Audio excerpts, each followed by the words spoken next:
tous. Donc moi je suis très content d'être ici pour la mobilité décarbonée parce que je vais carrément vous proposer d'aller au bureau en véhicule solaire. Donc avant ça, juste pour nous présenter, nous sommes une petite entreprise à Villeneuve d'Ascq. Nous sommes concepteurs, fabricants, installateurs et opérateurs des bornes de recharge de véhicules électriques. Donc comme ça. Et donc nous avons 4 sièges. Ici à Villeneuve d'Ascq, à Angers, à Saint-Étienne et en Italie aussi. Moi, je suis italien, c'est ça. Si jamais ça ne s'entendait pas. Voilà, et on a installé environ 1800 bornes de recharge depuis notre naissance, donc il y a 5 ans. Voilà, mais c'est pas pour ça quand je suis pour vous parler ici. Donc voilà, c'est pour vous présenter une idée qui est très simple. Moi, quand je présente, je dis c'est une évidence. Mais comme disait mon papa, les bonnes idées sont souvent très simples. Et donc, j'espère de pouvoir vous passer ce message qui pour moi est vraiment une évidence. Donc voilà, c'est que il y a le pain et le beurre, il y a la brosse à dents et les dentifrices, il y a les panneaux solaires et les véhicules électriques. C'est vraiment une histoire d'amour. Et je vais vous démontrer avec quatre raisons pourquoi c'est comme ça. La première, alors moi je suis physicien, donc je commence par la technique. C'est une évidence technique parce que bon, vous avez une ressource photovoltaïque immense. Et donc, un panneau photovoltaïque, c'est comme un robinet qui fournit de façon intermittente. Et donc, il n'a qu'une envie, c'est d'avoir un bidon prêt à recevoir quand il y a de l'énergie. Donc ça, ce sont les voitures garées dans les parkings qui sont donc prêtes à être chargées en journée. Donc là, quand le soleil fait sa course dans les ciels. Voilà, donc si vous avez des bornes en pilotage solaire, comme les nôtres, vous pouvez adapter automatiquement la vitesse de recharge donc les bornes mesurent, écoutent la puissance disponible et donc elles adaptent la vitesse de recharge à ça. Donc concrètement, s'il y a un nuage qui passe, les photovoltaïques s'arrêtent, donc les bornes se rendent compte de ça, ralentissent ou s'arrêtent carrément, attendent que les nuages passent et après, quand on a à nouveau de l'énergie renouvelable locale, elles reprennent à charger.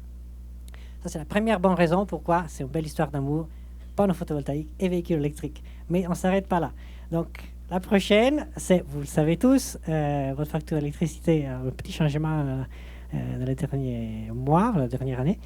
Et voilà, donc je vous apprends rien en vous disant que si vous voulez générer un kilowattheure à 7 centimes le kilowattheure garanti pendant 25 ans, c'est pas un rêve, ça s'appelle un panneau solaire sur un parking.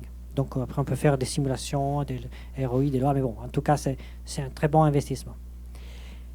Donc, panneaux solaires, véhicules électriques, belle histoire d'amour pour raison économique. Et il y a une autre raison aussi. Alors ça, c'est pas trop une histoire d'amour, c'est plus un mariage arrangé, je dirais, parce que vous savez qu'il y a un projet de loi qui va bientôt être approuvé. Donc, si vous avez un parking de plus de 80 places, vous aurez 3 ans pour le couvrir par moitié par des panneaux solaires.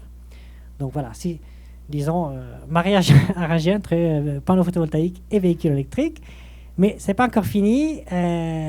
Aussi, donc équipé avec une ombrière photovoltaïque son parking et charger des véhicules électriques avec ça, c'est aussi une occasion pour passer un message, pourquoi pas faire des objets qui soient beaux, qui soient avec un bon design et qui permettent de transmettre un message RSE très concrètement. Et voilà, donc ça par exemple, c'est nos ouvrières. Donc je dis toujours, vous avez le dock pour votre téléphone, un ombrière photovoltaïque avec une recharge, c'est un dock pour votre voiture. Voilà, donc panneau photovoltaïque, véhicule électrique, une histoire d'amour pour plusieurs raisons. Et donc concrètement, bon ça ce sont les produits qu'on fait, donc un peu différents modèles. Mais aussi c'est intéressant comme modèle de business. Nous, comme Racine Énergie, on est en train de faire un pivot. Donc, pour le moment, on est fournisseur. Donc, nous, on conçoit, on construit, on fournit l'équipement. Et après, on fait la maintenance, on l'opère avec le software. Mais on est en train de faire un pivot, c'est-à-dire on souhaite devenir opérateur d'ombrières de recharge. Donc, ça veut dire prendre l'exploitation d'un parking et installer à nos frais, donc avec notre compteur électrique, une ombrière de photovoltaïque. Donc déjà comme ça, garantir une rentabilité. Donc ce projet est très bankable parce qu'on a une rentabilité garantie parce que le soleil se lèvera tous les jours.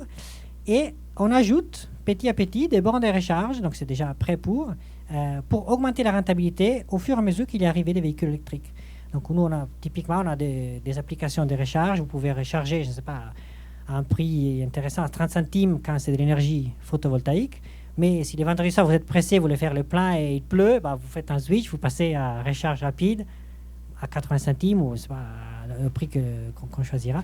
Et donc ça permet d'augmenter la rentabilité, donc d'accélérer avec le temps qui passe la rentabilité de ces projets. Donc c'est aussi intéressant au niveau économique. Voilà, c'est ce que je voulais vous dire. Donc il y a les pains et le beurre, et il y a les panneaux photovoltaïques et les voitures électriques.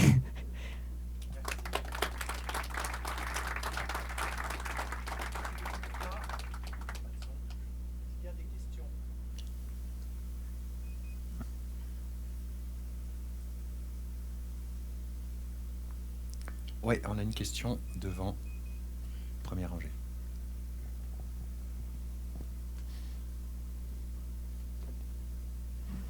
Est-ce que dans cette application, est-ce que vous envisagez de stocker de l'énergie, puisqu'on dit qu'elle est intermittente, qu'on bénéficie des panneaux solaires?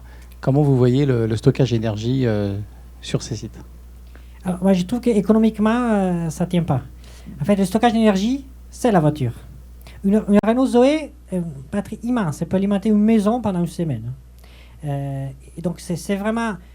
Quand on ne pourrait pas avoir le capital pour mettre des batteries stationnaires partout, donc je pense qu'au niveau conceptuel, il faut voir le stockage distribué, ce seront les véhicules. Donc, c'est eux qui profitent naturellement de l'intérieur. Alors, je ne dis pas tout le temps, vendredi soir, sous l'orage, vous voulez vous chargez. Mais statistiquement sur l'année, votre voiture, c'est la parfaite consommation flexible. Est-ce qu'il y a une autre question? Pas de question? Parfait. Merci beaucoup, Lucas, pour cette présentation.